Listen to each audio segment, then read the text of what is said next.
ba kayo sa loob ng malaking bahay at malawak na bakuran? Mataas na pader, pinapaligiran at nakapilang mga mamahaling sasakyan. Mga bantay na laging bulong ng bulong, wala namang kasal pero marami ang nakabaron. Lumakas man ang ulan ay walaan butas ang bubong, mga plato at kutsara na hindi kilala ang tutong. At ang kanin ay simputi ng gatas na nasa kahon, at kahit na hindi Pasko sa lamesa ay may hamon. Ang sarap sigurong manirahan sa bahay na ganyan. Sabi pa nila ay dito mo rin matatagpuan ang tao na nagmamayari ng isang upuan, na pag may pagkakatao ay pinag-aagawan. Kaya naman hindi niya pinakakawalan, kung makikita ko lamang siya ay aking sisigawan. Kayo po na nakaupo, subukan nyo namang tumayo,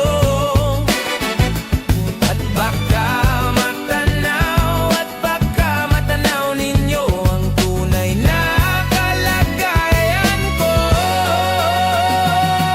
Mawalang galang na po sa taong nakaupo. Alam nyo bang pantakal ng bigas namin ay di puno? Ang dingding ng bahay namin ay pinagtagpit at pinyero. Sa gabi ay sobrang init na tumutunaw ng yelo, na di kayang bilhin upang ilagay sa inumin.